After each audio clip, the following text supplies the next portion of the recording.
Welcome on into the Stroke Limit Reach podcast. I am your host, Nick, here with my co-host, Mike. And today is the first ever Week 1 edition of the reactions from the big Week 1 games. That being said, there was honestly some crazy games in the NFL to start off. Yeah, a couple bangers early. For sure. And speaking of bangers, I don't know how, there's not a better place to start, Mike, than the Thursday night game versus the Ravens and Chiefs. That proved to be a very fun first game for the NFL. A fucking toe decided the winner. You what? A toe. Oh, a decided. toe. A toe, yes. What do you think I said? You said a toad for the winner. I'm like, is this like a Kermit the Frog Patrick reference? Mahomes? Yeah. No. No, but yeah, wild that a toe. I like Patrick Mahomes' comment after the game saying he'll learn to wear white cleats, which was funny. It's funny, but it's unnecessary. So fucking unnecessary. Well, his reaction, in my opinion, was much better than Lamar's. Lamar was I don't like him. said that he was in, and you could see very clearly. I understand it's a hard way to lose, but, you know, the rules are rules. That's why we have replay. I'd much rather them get it right with the replay than for them to give them the touchdown there. Oh, for sure. But, So- I mean, that game kind of showed a little bit of what I was talking about in the offseason with the Ravens O-line being a valid concern. Like, Derrick Henry, an absolute beast, he struggled in this game, and they kind of made note afterwards, like, they didn't sign Derrick Henry to run the ball 30 times. That's what he did at Tennessee. That's not his job here. Yeah, I was a little upset, in my opinion, on the Ravens' play calling. Yeah, it was very... I understand the Chiefs' D-line was just dominant. Mm-hmm. That being said, though, I can understand the perimeter game that they were going after. But if you're going to do that, that whole point of that is to establish the run, right? Yeah. To get the D-line running. You ran Derrick Henry 5 times on the first drive. Yeah. Then after that, I think he got 2 carries the rest of the half, which was wild. Yeah, I think he only had like 13 or 14 carries on the entire game. Yeah. And, I mean, the run game, it wasn't working very well for them, at least with Derrick Henry. Like, he wasn't able to get too much of a push, wasn't any explosive runs. I think the most he might have gotten was like 7 yards. But play calling in general, because even then they were very heavy on pushing it outside. I think like 80% of Lamar's passes until that fourth quarter, last couple drives of the game, were behind the line of scrimmage. Yeah. It was very predictable offense. They came out flat. A lot of people were coming at Lamar for his performance in general.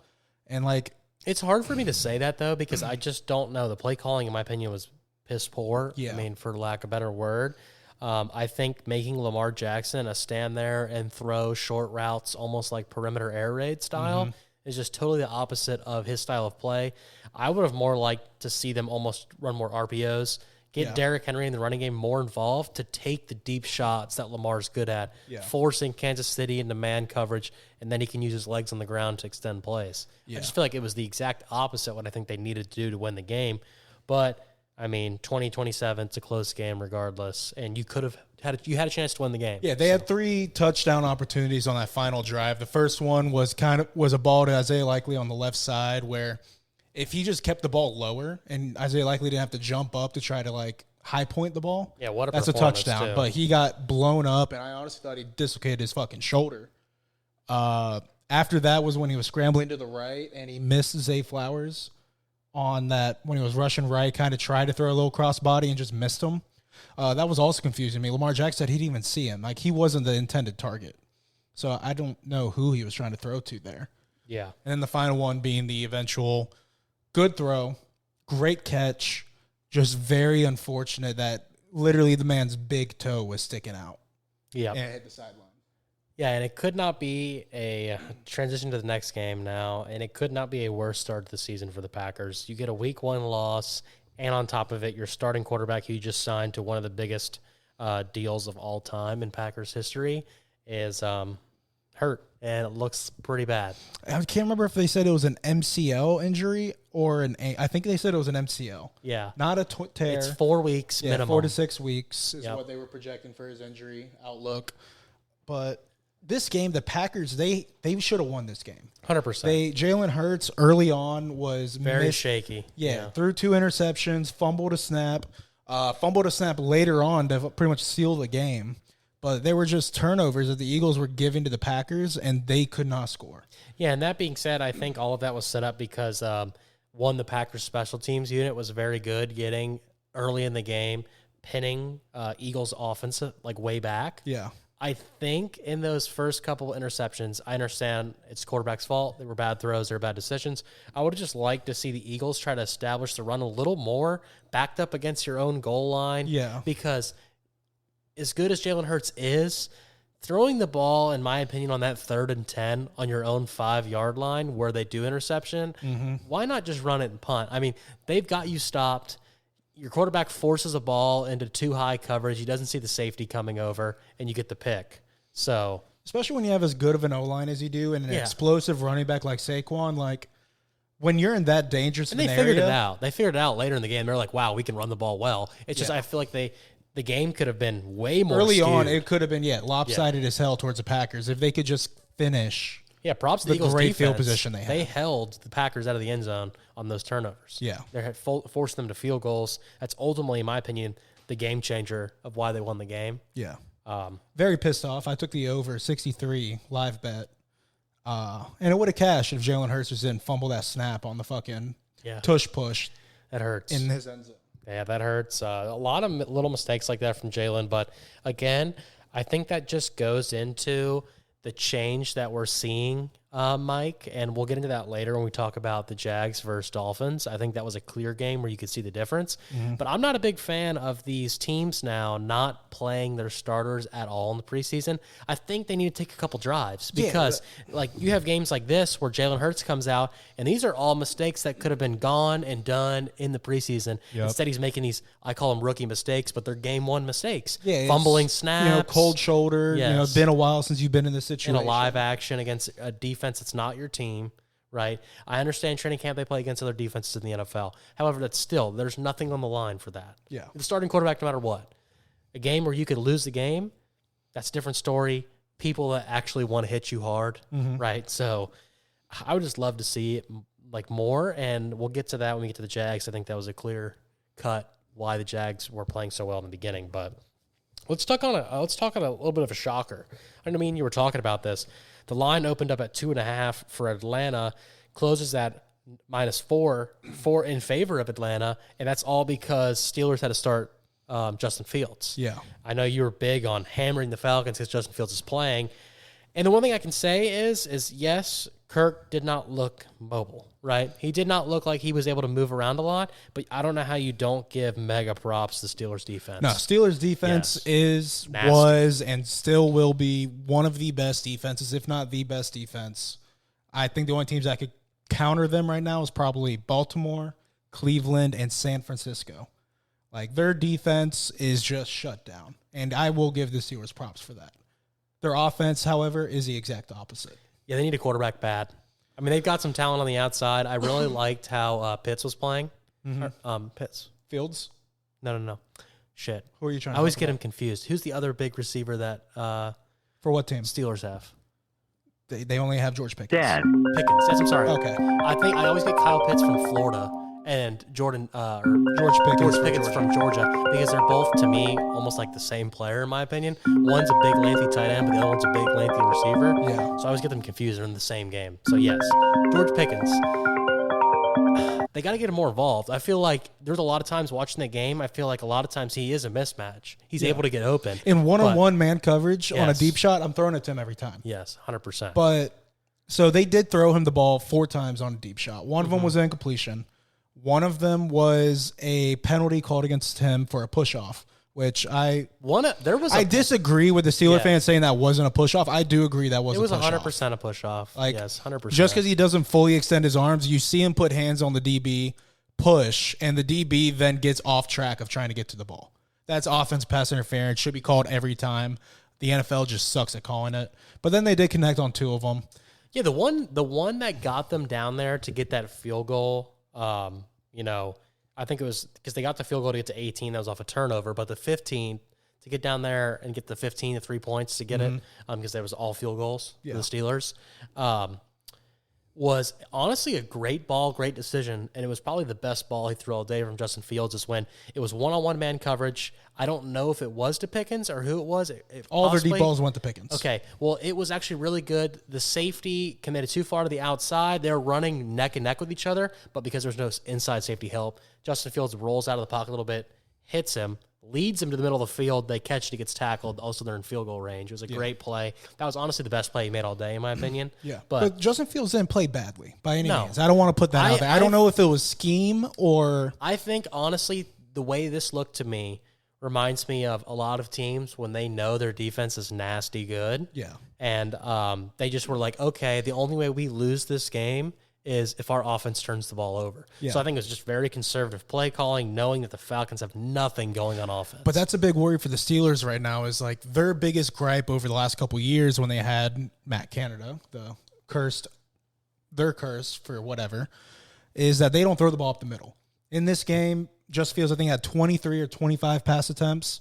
Not a single pass went in between the hashes. Yes. However, I don't think that was scheme. I think that the middle of the field is much harder to throw to. Yeah. And that's Justin But Fields. 0 attempts? A lot of it to me, though, looked like,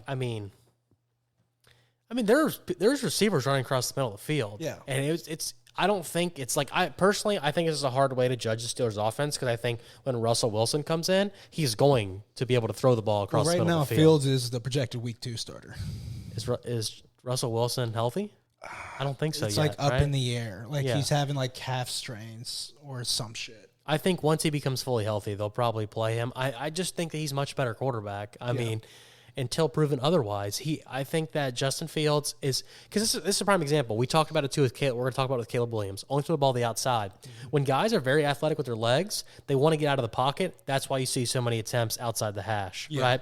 I think when you are a pocket passer, you're getting a lot of attempts inside the hash. But to be able to do that in the NFL, you have to have very good decision making, and you have to be confident in throwing the ball there. I think in a game like that, Justin Fields is like, I don't want to turn the ball over. That's why they never threw it to the middle of the field. Yeah. So I don't think it's that was the scheme. thing that was just because that was their issue before in years past is that Canada would not let them throw the ball over there. Everything was schemed outside. Yeah. And then even with that in this game, 25 attempts, 4 of them were deep shots, 2 of them landed without penalty. And that was it. They threw 4 balls out or further down the field than 10 yards from the line of scrimmage. Yep. Everything else was within 10 yards. Yep. And it's like that to me is a worry for offensive capability if they don't change that. If they are physically unable to get Fields to confidently throw up the middle and he's going to be their starter for the nearby future, that's an issue. Especially if Russ comes in, who's also not known for throwing the ball heavy up the middle. Yep. He is a definite work the sideline But guy. he's a better thrower of the football, so he'll Yes. be able to get it across the middle occasionally and keep the defense honest. But that's the concern with the Steelers. Is offense. They need. I mean, to figure it out. the obvious way to beat them right now, in my opinion, is if you can stop the run with 2 high safeties, you honestly have them locked up because the outside of the hash is covered. And you don't have to worry about covering the middle of the field. I think teams are going to really hurt if they have to go to 1 high safety and run man or cover 3 because then the legs of Fields or Russell Wilson can pick apart the outside zone. So my counter to it, because I was talking about it with some of the Steeler guys, is 1 high safety, right? And that safety is going to be over top and mirroring Pickens at all times. They do not throw the deep ball to anyone but Pickens because they don't have anyone else. Yeah, but see, when you do that against a team like the Steelers, we're going with this, when you have 1 high safety and he's bracketing Pickens, is now you've got man coverage everywhere else. Which I'm fine with. But that being said, teams like this know the Steelers can't score, right? Why give them the opportunity for them to have a guy fall down, trip, Fields find a guy? I'm taking that risk until they take the shot. But in a game like this, you can just run what the Falcons did, get a lot of 2 high safeties cover the outside of the field, they score no touchdowns. Yeah. Your offense got to score. Like somebody like Kansas City, the final score here might be 28-18. Yeah. So it's like, I think that they're fine. On the flip side, though, Mike, one of the things I wanted to talk about, because we really need to move on to the next game, is we're talking about quarterback battle. If the Falcons are having this struggle with their quarterback possibly being hurt, still having Achilles that he's healing over, do they go to their first-round pick? Yeah, I think don't they're think gonna that's be anything they forced do to. soon. I think it will go until at least week 4 if there's Yeah. not signs of improvement. But like you said, Kirk, he on his dropbacks, he did nothing more, no more steps needed than the shotgun, take the snap, 2 steps, throw. Yep. And even when he threw, he did not drive off that back foot a single time. And No, another and- thing I noticed that was concern, but I don't think it was quarterback play. I'm kind of confused what it was. Maybe your O-line sense can help. Before every snap on offense, the right guard tapped the center when they were getting ready to snap the ball. That's just so some teams clap. some teams tap the ball. So essentially, and to break it down for you guys, what that is the center or the guard is turned around, look at the quarterback. The quarterback will make some kind of signal, and that tells the guard, snap it when you're ready. I'm ready to snap. And then he taps the center snaps the ball. But what the center does is he will delay. He'll make it uneven. So he won't tap, snap. He'll tap, wait, snap. So it's like the defense can't jump the snap by tapping. I get that, but to me, it was like they were running hard counts. They would run motion, and then you would see the right guard go to snap. And that's when, like for me as a defensive guy, now okay, now you're ready to rush the quarterback because the tap just happened. So yes, but you have to remember the only people that can see that are the linebackers and the nose guard. Probably the edge rusher. Your edge rusher in a 3-point stance won't be able to see down the line because he's tapping the hip of the inside of the center. If you're standing up, you're obviously going to see him, but yeah, I guess point of view, maybe not. Yeah. Yeah, point of view, it's not. And not to mention, because there's a delay in the NFL, how many times do we really see guys jump off sides? Like, that's my thing. It's like not that much. Everyone is a professional. So, but yeah, that's what they're doing there. But move on. And we'll quickly touch this game because I think, again, the Bills started off slow. I think this is because a lot of their starters didn't play in the preseason. But what I want to give props to is, even though they blew it, is the Cardinals looked a lot better on offense than I thought. Yeah. Like, Kyler Murray played really good, I thought, of extending plays. He honestly, too, a lot of people talk about Kyler Murray and just talk about his running ability. The first half, he was dotting it up. Yeah. It's like wherever the soft spot in the zone is, he found it. Yeah. I think the only thing disappointing with the Cardinals offense is Marvin Harrison got 3 targets, 1 catch, 4 yards. Did you like Kyler Murray's quote yesterday? It's not my job. It's not my job to get him the ball. Yeah. Which yes and no. I get what he's trying to say. I think he's just saying it's up to the coaches to scheme the play. Yeah. So I understand that. But then again, I think you want that out of Kyler Murray because personally, if I'm a Cardinals fan, I would be way more worried if Kyler Murray was trying to force the ball to him than just taking these little underneath routes to go down the field. But the caveat to that is I don't know if you saw the clip that went viral. There were like 3 different times Marvin Harrison was going on kind of on a deep route. I don't know if it was an option or what, but he did a stutter step, completely lost the corner, no safety over top, and he had probably 10 yards of separation, butt naked down the sideline. Well, he never even got a look. To me, that's like a scheme thing. Yeah. It's like the coach just got to see them. They got to radio down and be like, hey, we're running this, and they're throwing it to him. Like, it's got to be your primary read at that point. As a Marvin Harrison draft holder in 2 of the 3 fantasy leagues I was in, I was very upset. Yeah, but as a 7-point favorite, I think the Cardinals could have easily, a 7-point dog, they could have easily won that game. Yeah.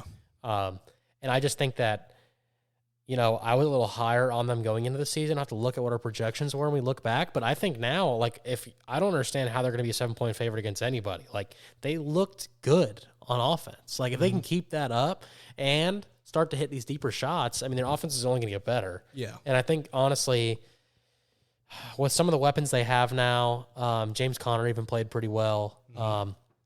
You would think that this is set up to be the best year Kyler Murray could have playing for the Cardinals. Bill's offense, on the other hand, was kind of scary. Like, yes. They moved the ball, they looked decent, but I'm telling you right now, they spread it out very well. Yeah. But 2 of their scores was Josh Allen touching That's what I was going to say. If it wasn't for Josh Allen being an athlete, they would have lost the game. Yeah. Like, I really didn't like their offensive play calling.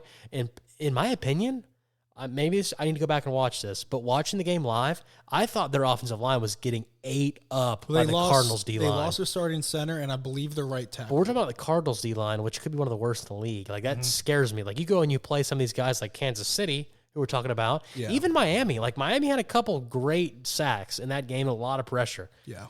That's a divisional opponent, isn't it? Yeah. That's going to hurt you. Like, I think that if there's a weakness on the Bills, defensively, they impressed me. They adjusted. D-line at least. D-line impressed me. They adjusted. They really have got to figure out. I think, they did figure it out. I don't think they expected Kyler Murray to come out there and air raid the shit out of them. But so they adjusted. They were able to stop them in the second half, ultimately win the game. But offensively, if they've got to figure out the front, like their offensive line, because they weren't able to run the ball. And if that's the case, like, it's going to be a tough season. Like, I mean, they're going to have to give Josh Allen help. And if you're a Bills fan, you really don't want to see Josh Allen running as much as he did. He's going to get hurt. Yeah. So, especially because he doesn't Thank God for him being an athlete, but God forbid he gets fucking killed on one of those shots. Yep. Let's just briefly talk about it, Mike. You have to. It's the first game for the Bears and their number 1 draft pick, number 1 overall pick, Caleb Williams. Honestly, I'm not with you. I'm not ready to write off Caleb Williams. No, I'm not writing him off yet. I watched the quarterback breakdown that you recommend on YouTube, and I honestly don't think he played that bad. I think that, honest to God, we're talking about offensive lines getting 8 up. The Bears could not stop Tennessee's pass rush to save their fucking life. That was my big concern in the offseason is that O-line. I don't care how many weapons you have. Like, there's a couple that plays. That O-line is not good. There's a couple plays where you can see, and one thing I thought Caleb Williams did really well was looking off the safeties to get to his target. And there's a lot of times where there was guys that were going to come wide open, but my man at that point is already out of the pocket, and he's looking the opposite direction because, especially, it was the interior. It wasn't much the interior offensive line got destroyed. So, thing to watch. I'm not ready to write off the Bears. I think the fact that the Bears won this game should scare people in that division because the Bears defense played really well. Both defenses honestly played really well. And I did not expect the Bears defense to win the game. The Titans had this locked up, but Will Levis decided to shit the bed. Yeah, and also my thing, though, is, like, if this is a Titans fan, the fact that you didn't win this game, like, this was a piss-poor performance. Like, you guys got lucky. The ball hit the foot of the returner for the Bears, rolls out 30 yards. You jump on the ball, you get 3, or you get a touchdown out of it, right? Touchdown off a turnover, right? Will Levis throws a great pass to the back of the end zone. You get it. Caleb Williams, offense not really moving, and you're telling me that you had 2 drives, not off turnovers, produce points, a touchdown and a field goal. I don't know. It just feels like they had a lot of stuff handed to them, especially in the first half, fumbles and all sorts of shit, right? Where I'm like, guys, are we serious? Like, yeah, I mean, they had a 17-3 lead at halftime. Yeah. I think Will Levis had, 2 interceptions, one of them being a pick 6 in the fourth quarter? His passing yards in the first half were abysmal. They had nothing going on offense. Like, they have to get it together quickly, or this could be I don't want to overreact. I want to overreact. Because I'm big on the Titans this year. I think they have the potential. Yeah, like, I don't want to overreact, but if that's how the offense can look the rest of the year, I don't know how they win games. Yeah, I mean, my thing, I put it all on Will Levis. Like, they have the receivers, especially when DeAndre Hopkins comes back fully healthy. They have the running backs. They have the O-line. Will Levis needs to make his throws. He needs to not make stupid like the pick 6 where you try to save a sack, you try to get the ball out of bounds, so you fucking try to shovel it 25 yards to the sideline and just airmail it so the corner can just catch it and run. Yep. Let's quickly touch on that. I mean, I don't really need to touch on it. I mean, to be honest, I didn't watch the game because, like, I literally saw a scoring update and I said, oh, well, they're going to come back and win. Third quarter, I'm like, oh, well, they're going to come back and win. And then all of a sudden, the fourth quarter comes around. I'm like, are we fucking serious? So the big thing about this one, like the Bengals last couple of years, they always end up losing. They look like shit the first couple of weeks, and they figure it out. The big concern right now is Joe Burrow's right wrist. His throwing arm. I saw it. You saw the clips for it? Him grabbing the water bottle. It. Yeah. So, like, he played it off like it was nothing. Like, he's not hurt. I didn't think he played that bad. I think it's a valid concern at this point. I honestly, watching it, though, I didn't think he played that bad. It was just like, it's like they would move the ball and then stall, and then move the ball and stall. It's not a game I invested a lot of time in. I was just shook when I heard the scoring update, and I figured even with a bad play of Joe Burrow, if his wrist is hurt, they would still get this win. So bravo to the Patriots on somehow getting a win here. Yep. I believe Ramondre Stevenson ended up going crazy. Yep. So, yeah, props to, the Patriots. I mean, some of us thought you wouldn't win the game this year, and you win the first one, so want to know. That's all that matters going on next week. Texans, Colts. Before I let you take off with the Texans, all I'm going to say is Colts. You scored 27 points. You lost by 2. I would say that's probably, without winning, I know there's no victories and losing. But that performance makes me have a higher ceiling for the Colts. I thought they played really well on offense. And AR's pass in the first quarter is what you need out of him if you're going to win. Yeah. He didn't show you that the rest of the game, but still, you're able to produce 27 points. The one thing I thought he did really well was not take hits, which I would assume would happen after you had a 2 game season last year. But Yeah, I mean, if the Colts can keep doing that, keep running the ball the way they were, kind of take off the pressure off AR, and then allow AR to take those deep shots from time to time, I think it'd be just fine. Like, I think they'll be just fine. He just needs to get accurate on the short stuff. Like, the Which has deep been ball his for problem AR ever. has never been a question. Like, that was probably one of the most beautiful passes, and I will give him all And his he was praise getting for hit, that. and he was off his back foot. Yeah, which back is foot, wild. rolling to his left, fucking gets it and moons that ball for like 77 yards, On I the think, run, in the air. over the shoulder, and it literally landed like 2 In the yards basket. left. 2 yards left, about to run out of bounds out of the back of the end zone. Yeah, it was beautiful, and I will give him all the praise for that. That was one of the most beautiful balls I've seen, in a while. He just needs to figure out how to throw the short range. Yeah, I think the only thing that sucks with him is you would have really liked him to have a full season going into this one because essentially this is his rookie year. Yeah. This is his first year really playing in live games. But the fact that you held the Texans, who a lot of people think could be like a dark horse to make the fucking Super Bowl, and you were able to keep it this close, especially with C.J. Stroud, I thought he played well. Yeah, CJ played really good. Yeah. Offense in general played. I mean, Joe I think Mixon that- fucking went crazy. I think the Texans gave you their best game and you lost by 2, which is, if you're a Colts fan, should make you feel good. Yeah. Especially moving forward. Let's start with here. I want to start off real quick, Mike, and I'll turn it over to you. This is the game I'm talking about. The Jags, if you go back and you research this, their starters played a lot in the preseason. A lot. I mean, drives, quarters, right? Got some time under their belt, and it showed. Dolphins came in and looked awful.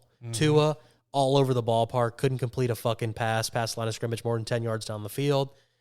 Meanwhile, Trevor Lawrence and his offense looked like they were in midseason form. That being said, though, I'll turn it over to you now. The Dolphins make adjustments.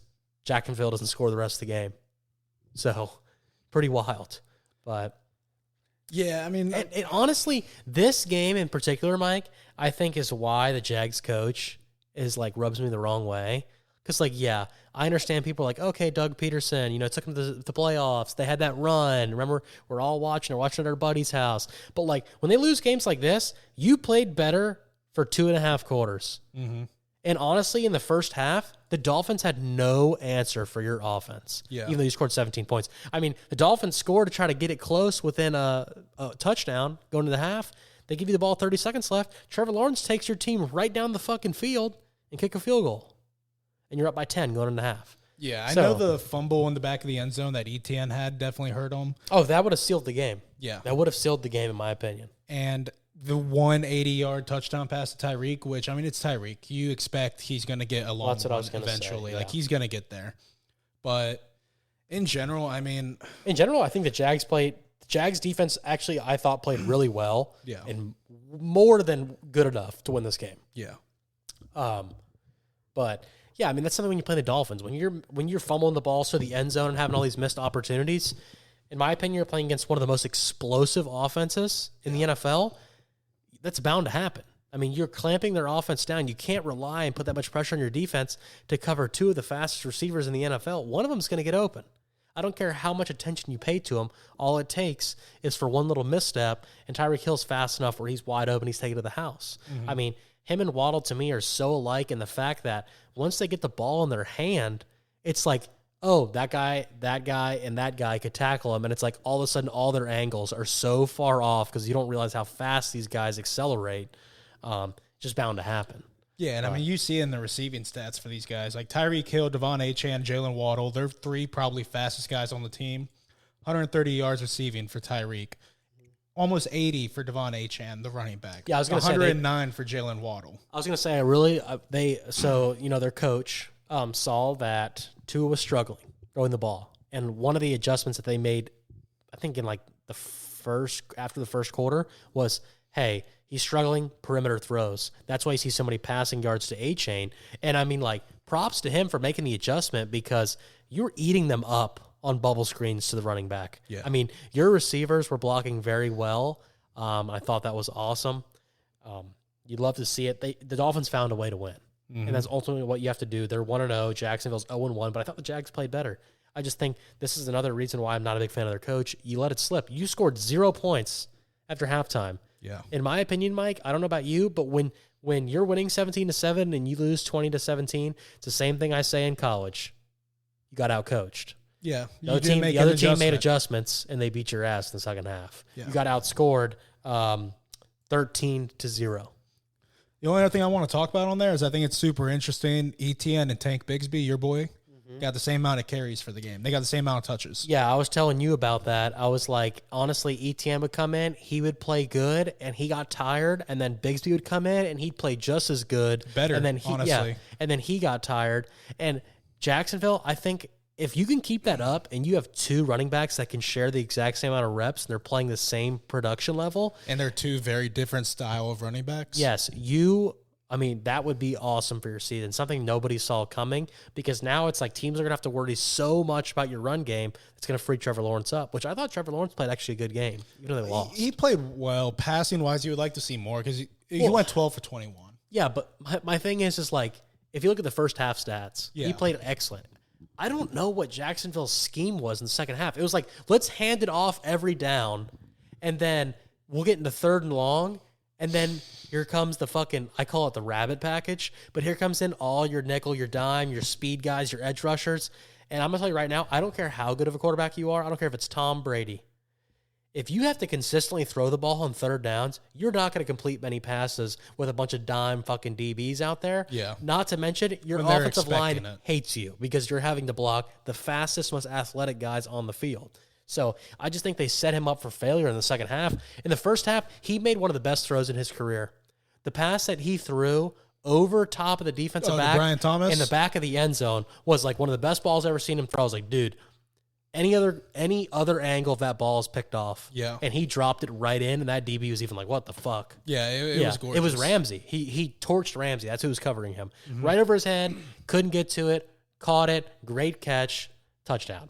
I think that is what I want to see out of Trevor Lawrence. I don't understand why they don't get him throwing the ball more. Like, your running game is great, but like 20 passes, are we serious? Yeah.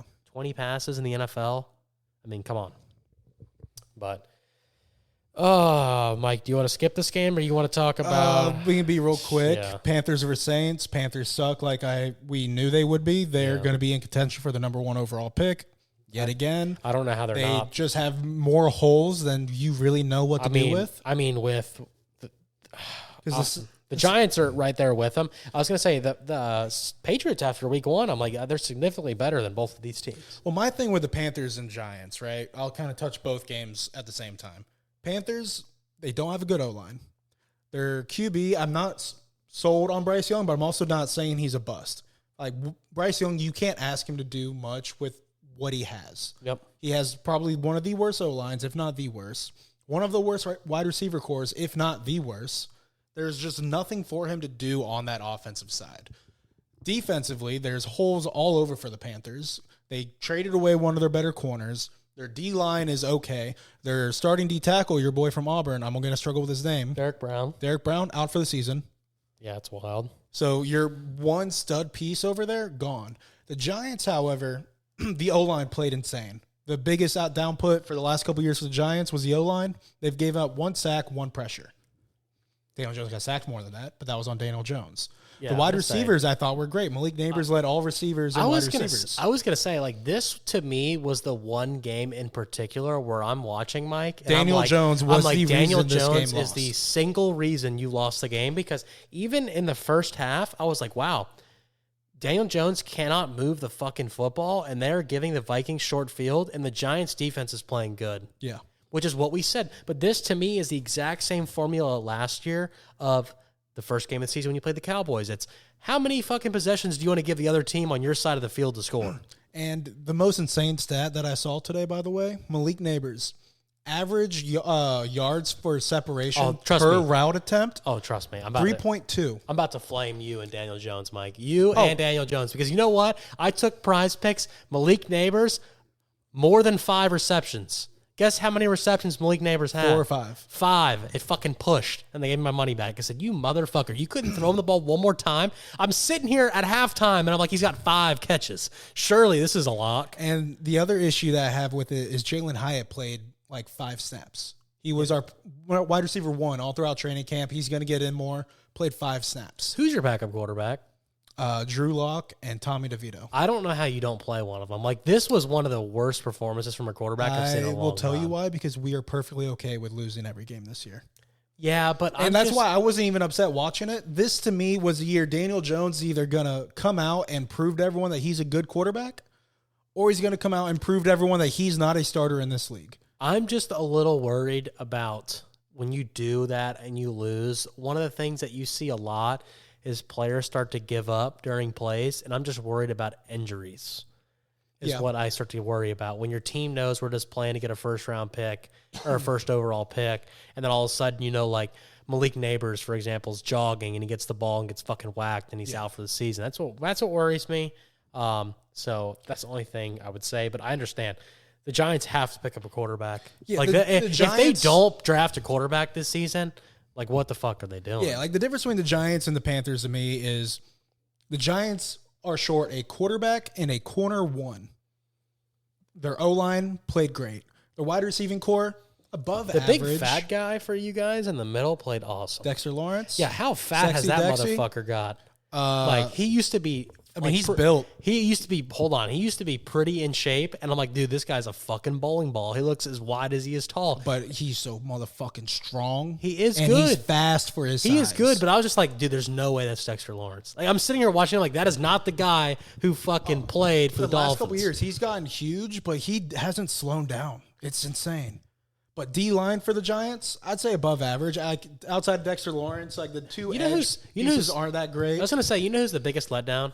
Kayvon Thibodeau. Is watching him play. Yeah. He just is like... It's lazy. He's lackadaisical. His pass rush moves are very slow. If the first pass rush move doesn't work, he doesn't know what to do. Yeah. And that's my biggest gripe with him. Brian Burns, I thought played great. He didn't get too many pressures, but the Vikings schemed it. There was always a tight end or a running back chipping him before the tackle would even get to him. I think the Vikings did. So he played had a great game plan on offense. They did. Bravo to the Vikings for this. But I still think the Giants can win like 5 games, maybe. Because that was also the worst game I've ever seen Daniel Jones actually play. Yeah, but now I think at this point, his fucking confidence level is going to be on the floor. And I think at this point, every player in the locker room is alienated him. But my thing, he knows he is playing for his career right now. So I think he could bounce back. I do, but I think everyone up to that point was on his side. His receivers were like, yeah, we believe in him, this and that. After that performance, you're going to have a lot of guys being like, fuck this dude. Oh, yeah, he's going to be doubt, which is why he's going to have to pick it up. We'll talk about it in the next episode. But I don't really want to talk about the Chargers-Raiders. Ladd McConkey played very well. Yep. Brock Bowers played well. They just put both of them, or for the Raiders and the Chargers, they played the rookies a lot. Raiders just need a QB, a little bit better defense. I mean, we can talk about... Bo Nix started out, he looked exactly how I thought he would for this game, and that is if the first primary or inside, not primary, the short routes aren't there, he's running. Yeah, he didn't look very good this game. And that is exactly what he did at Auburn, and I think that was the thing that scared me when he got drafted, as I always told you, Mike, look at this man's yards per attempt when he's in college. It's like 4 yards, 5 yards. He's got athletes everywhere. There's out-athlete teams. That's what scares me. He has the ability. I just don't think he can read defenses that well. And I think this kind of showed it. But the only thing I will say is I talked about in the preseason, Mike, I literally told you in the preseason, I was like, wow, the Broncos defense actually looked pretty good. And they kind of showed here. I thought they played well enough to win the game. 26 points. You'd think that you guys can try to challenge that. But yeah, I mean, the only thing I would say is Broncos are going to win games, in my opinion, because of Bo Nix's ability to extend plays with his legs. Mm-hmm. I think that's a much better move than having, someone that's just going to sit back there and try to throw the ball. Yeah. So ultimately, I think the Broncos are fine. I mean, I think if they can sneak out 8-9 wins, that would be awesome. 8-9 is a lot, especially with the division they play. I know, but I think that even the way they performed, with Bo Nix playing as bad as he did, I think 8 wins is not out of the realm of possibility. I think they'll be a lot like the Cardinals last year, where they compete in a lot of games, but maybe it just doesn't go their way at the end. Yep. Let's talk about Massage Man. I thought this was probably. I mean, this was game 2 of the week where the loss was on the quarterback. Yeah. Now, the only thing I would say, though, Mike, is I'll let you take it right here. But ever since he's come back from this massage thing, I have said this dude is a fucking bum. He's a shell of himself. He is. He is not the same guy, and people want to sit here and defend him before the game started, and I think everyone just saw. Browns fans coming after him sideways.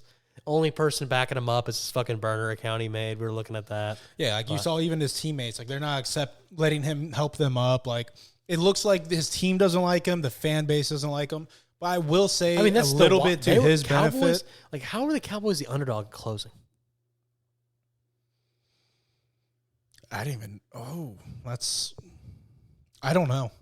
That's insane. The only thing I could think of is with all the offseason stuff for the Cowboys, there was doubt on if the team would still gel. But still, I would sit here and say the Cowboys are much better. They have much better fucking outside receivers. Their quarterback, as much people shit on Dak, Dak is still way better. I would disagree with you. The Cowboys outside of CeeDee Lamb, name me another receiver on that team. You're asking a guy who doesn't really watch as much NFL as me. But I'm saying in general, like they fucking, not Michael Gallup, the dude who used to play for the Texans, Rams, like went all over the place. Brandon Cook.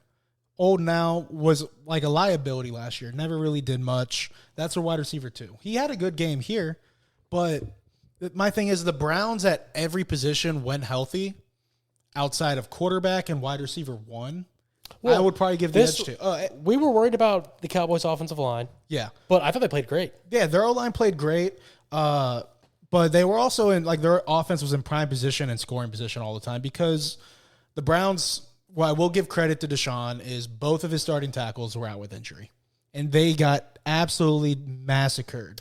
Yeah, but I think that the Cowboys, DeMarcus Lawrence and Micah Parsons. But that's my whole thing. I think that, like, I don't know how, as much people shit on the Cowboys, with their defense that they have, yes, and their quarterback still being Dak Prescott, yeah, they're going to win. They're still going to be good. Yes. They're going to be good. Like, I don't know how. Like, that's they why still it's have laughable. a stupid amount of talent.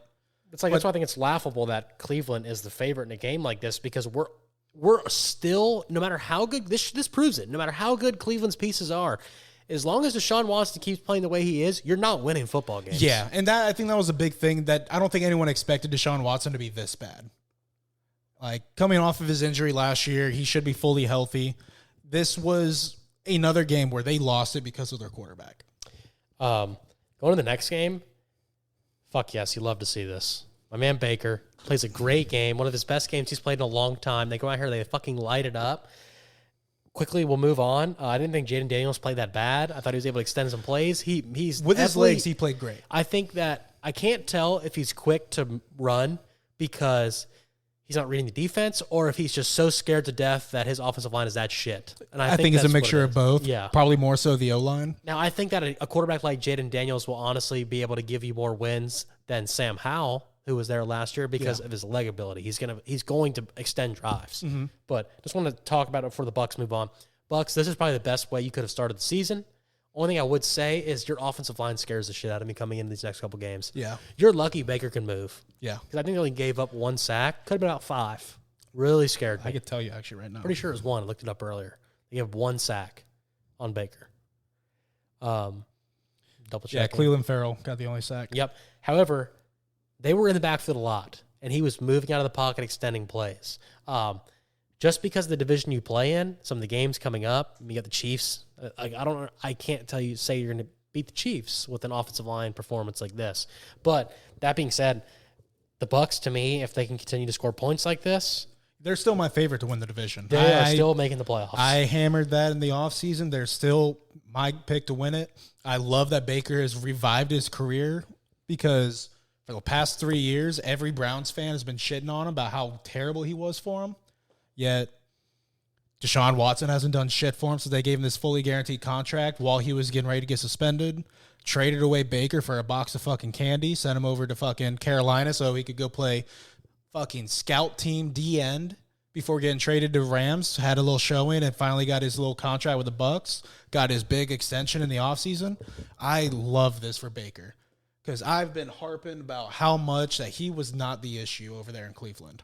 The issue was probably Odell Beckham Jr. and his father making a mixtape of Baker's lowlights and airing it in the locker room. That was probably the issue. Your head coach forcing your QB to play even though he's got a torn shoulder in his throwing arm. That's probably the fucking issue. How about you let the guy sit and heal and not throw him away for one bad year? Yep. I'll let you run to the next game. I didn't watch it much. The only thing I'll say is I was watching some of the highlights, and this was like an ugly game. Rams-Lions? Yeah, just a very ugly game. I will say Aiden Hutchinson needs to get all defensive honors after that. The Rams' left tackle was in a fucking box with this dude. Anything Aiden Hutchinson did, this left tackle didn't know what to do. It got to a point where like they were misholding calls because this dude was just holding on to Aiden Hutchinson for dear life. Lions ended up winning this game. It got real ugly. It kind of impressed me because they were able to use their Jameson Williams. He had a breakout game. Like Amon-Ra St. Brown barely touched the ball, and that's the part that impressed me. For the Rams, it sucks that Puka got hurt early. He's now on the IR. They have at least like a 4 to 6 week timetable on him. But overall, both teams I thought played pretty well. It just, you saw a lot of struggle when it came down. Like defenses started to clutch up, and Lions kind of took the most advantage of it. Go ahead and run with the last one. I think this just kind of proves again why the 49ers are the best team in the NFL, in my opinion. Because the Jets didn't even play bad. Aaron Rodgers didn't play the best. He missed a couple of throws. Offensively, there was a couple of issues. Suffocating. Yeah, the 49ers defense was just fucking shut down. They were on top of it at all times. And then offensively, so once when I saw Christian McCaffrey was out, I put, I think, $25 on Jets money line, thinking it would be a difference. No, apparently this backup, who's hardly ever played at all in his NFL career, maybe if at all, is a fucking animal. I think he was averaging 7.5 yards per carry for the majority of the game. Finished up with 5.2 yards per carry, just doing whatever the fuck he wanted. Debo did okay. George Kittle showed up for a little bit. Brandon Ayuk was probably the biggest disappointment. I know a lot of people were harping on him for that drop touchdown catch in the back of the end zone where he kind of had to dive for it. Perfect pass by Purdy. Get him just enough room away. He had to dive for it, yes. Mm-hmm. Hit him in the breadbasket, and he dropped it.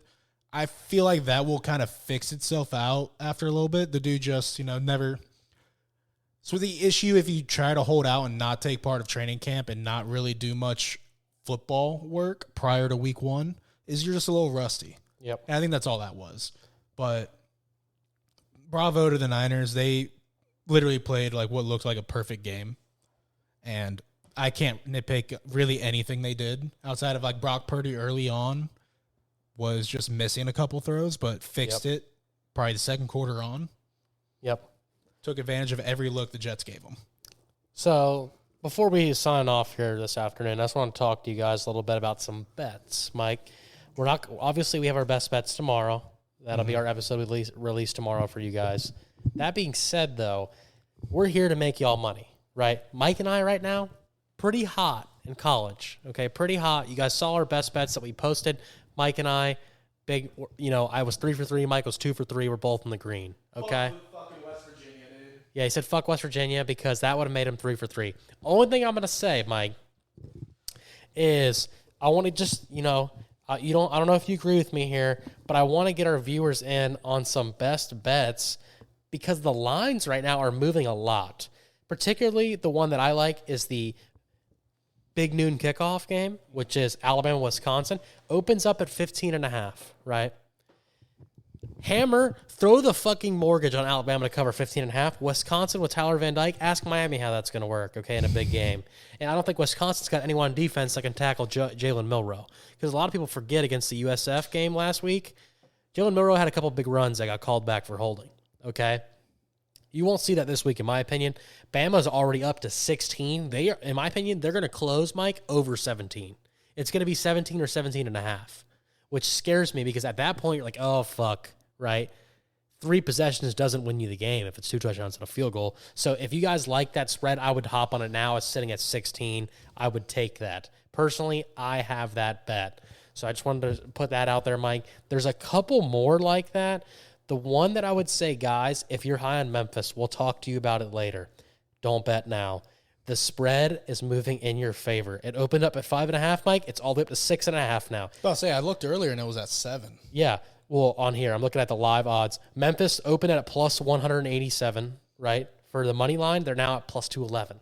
So one to monitor. I think that one's good that you're way to hold off on if you're looking that route. The one that I would say if you're an Oklahoma State fan, you want to jump on right now, Mike, is that 20 points really scared me against Tulsa.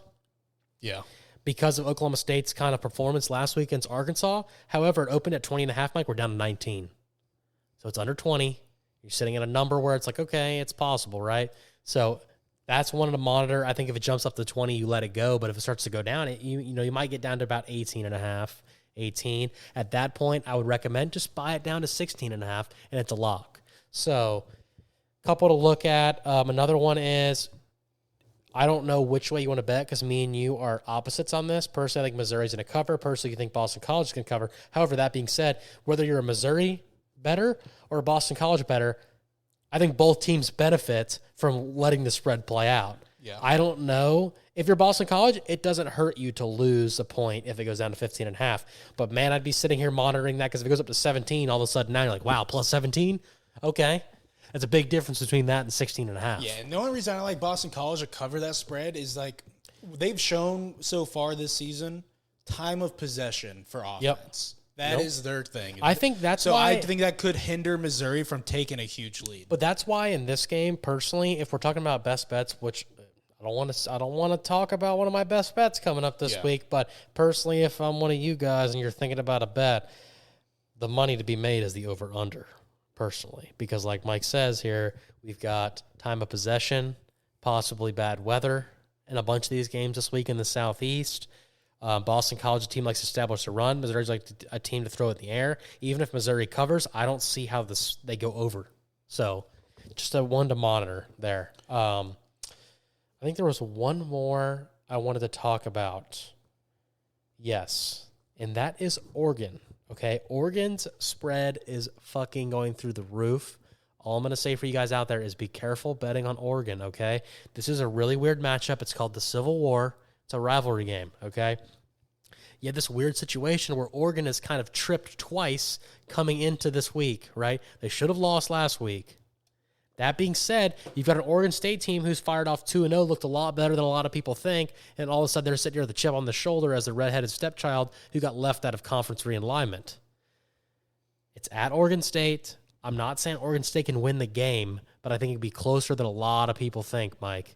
So I would just be careful betting this game. I could see it going either way on the spread. And guys, right now, I'm going to tell you, I'm not going to say it just because it's Mike's team, but I don't know how you don't lock in Miami right now.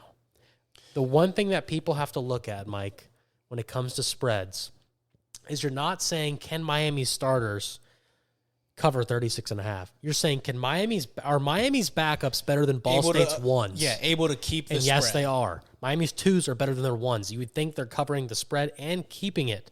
Possibly even extending it, honestly, depending on the quarterback. I would not personally touch the over-under because I don't know if Ball State's going to score. Yeah. Miami's defensive line and front seven is too good. I think the pass rush gets there all day, and they won't be able to score. You saw it last week with FAMU. So I don't like the over-under, but I really like Miami's spread. I think it's kind of I honestly think it's kind of disgraceful. Yeah, disrespectful. Thank you.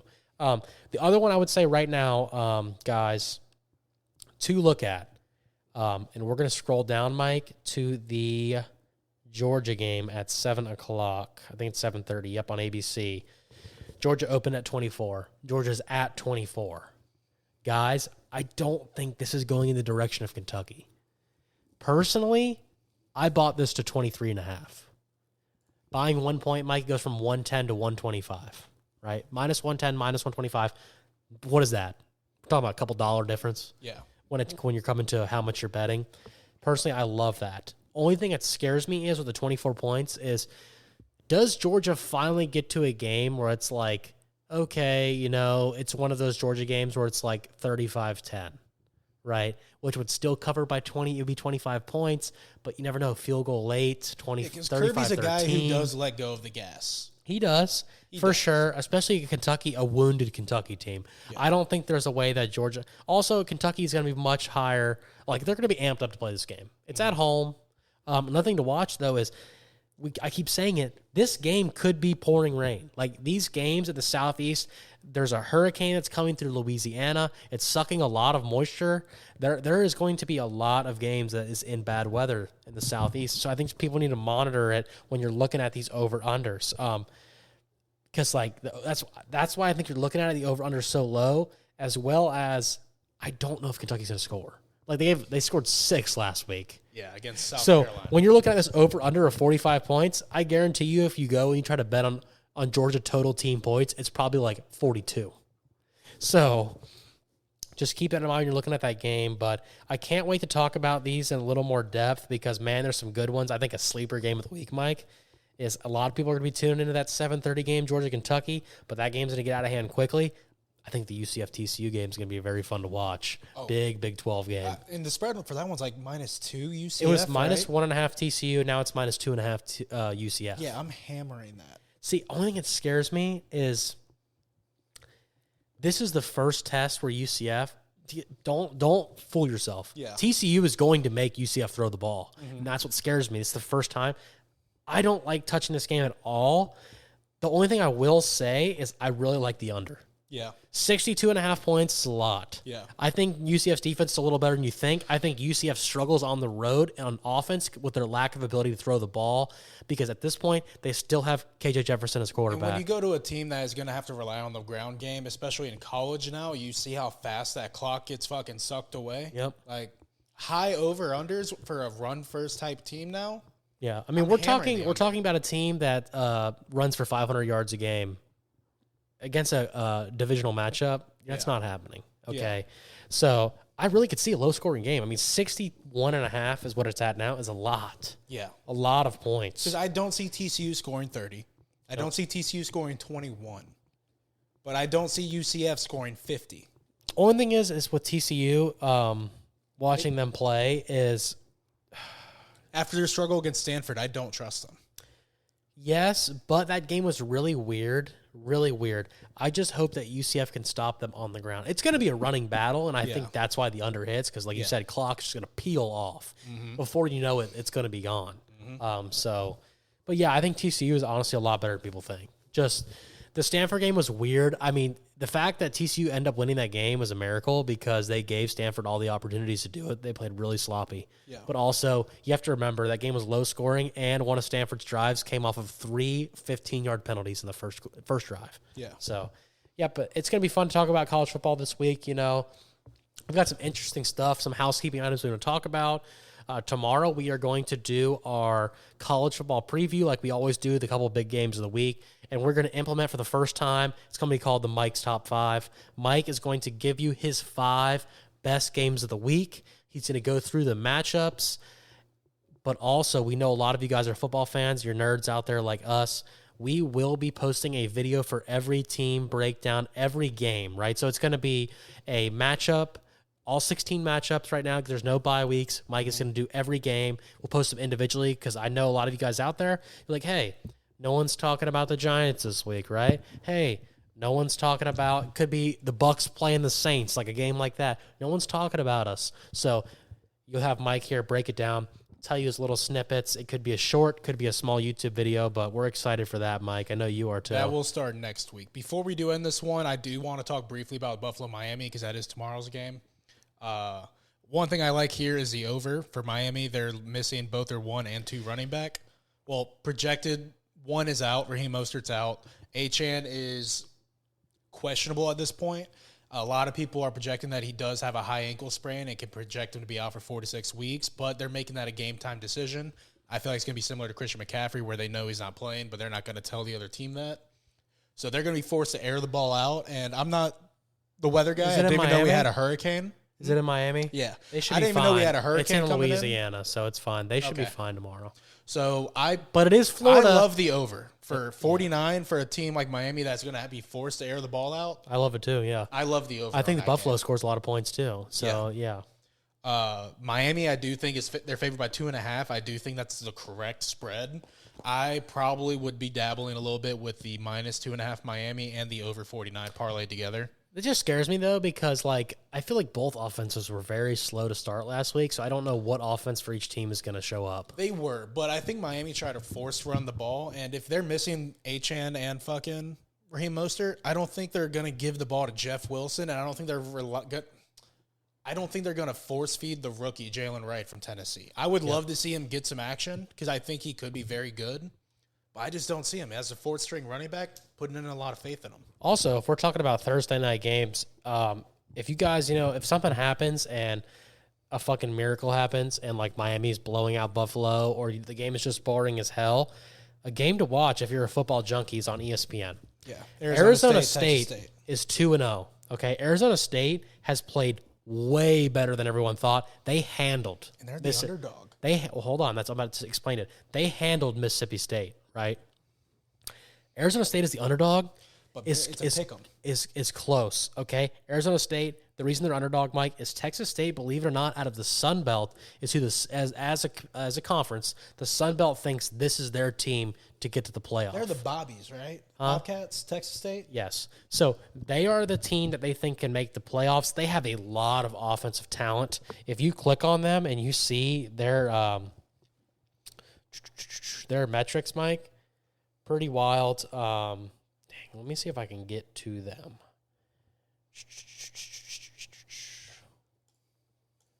I'm pretty sure their quarterback, Mike, is McLeod from JMU, the guy who lit it up last year. Mm-hmm. He is their starting quarterback. Let's see. Yeah, I'm looking at it. Passer rating for a clean pocket is 100.9 for the Bobbies. Yep. Passer rating under pressure is 145, so he gets better under pressure. Big time throw and turnover worthy plays are both at 2.5%, so that's kind of scary. Mm-hmm. But, I mean, looks like it's 50-50 for the Bobbies on a pass run percentage. Well, it's because their running back's a dog. Yeah. The running back's very fast. Their quarterback's very good, right? His QBR is awesome. He's honestly going to be a sleeper. I think he goes late round draft pick. Mm-hmm. Okay. He's a very good quarterback. He's just playing for Texas State. However, I think it was a good move for him because I do think Texas State this year does have a better chance to try to make the playoff, win the Sun Belt than a JMU team. So Texas State's O-line's actually rated pretty highly for a Sun Belt. Yeah, this is I'm telling you right now, this is the best Sun Belt team in my opinion because their offense is very, very good. So it's just something to watch. I think they match up very well, just from what I'm looking. I don't know shit about either of these teams. Yeah, but it's honestly, if you're a nerd of football, this is going to be a very interesting, fun game to watch on Thursday night because if Texas State goes out there and they win this game, it's looking really good for them to try to make a push against a Boise State team or a Tulane, who actually honestly surprised the shit out of me against Kansas State. Didn't think they were that good. Or Memphis team has got Florida State this week. So I'm going to throw out a stupid little parlay. I'm probably going to throw like $10 at. Texas State minus 0.5, over 59.5 total points. Dolphins minus 2.5, over 49. Okay. I like both of those. Just looking at on paper for the college game and what I've seen from the NFL, it's plus 1,036 odds. Yeah, it's good. I mean, might as well take it. I throw like $10 on it. Yeah, 10 to win 100. So it's a nice little bet. But, yeah, guys, we appreciate you, supporting the show. Guys, we're really, really starting to try to build this brand. We're going to have a lot more content coming your ways. We're going to start to be able to film our shows, hopefully this season, so you guys can see us. I know, personally, I like to watch podcasts more on YouTube than just listen to them. So we're going to have a lot of content on YouTube. If you're listening on Spotify and this and you're on your way to work or something, thanks for supporting us as well. If you get home, hey, flip over to the YouTube. We do have content there as well. We've got YouTube Shorts. We have YouTube videos coming up. We're even talking about doing all sorts of fun stuff as the season goes on. So just give us support there. Hey, there's a link if you look in the description, if you're watching right now or listening right now, in both descriptions, whether you're on Spotify, Apple Music, YouTube, you'll see support the show. If you support the show and you click that link and you subscribe, I believe it's $4.99 a month. What that gets you is during football season, I know personally, Mike, sometimes I want to yell through the fucking laptop or the TV at the guy saying, well, somebody asked this fucking question. Why is nobody asking this question? This is obviously a key for the win this week for my team. Guys, if you support the show for that $4.99 a month, we will answer your shows live or answer your questions live on air for you guys so you can hear what our takes are.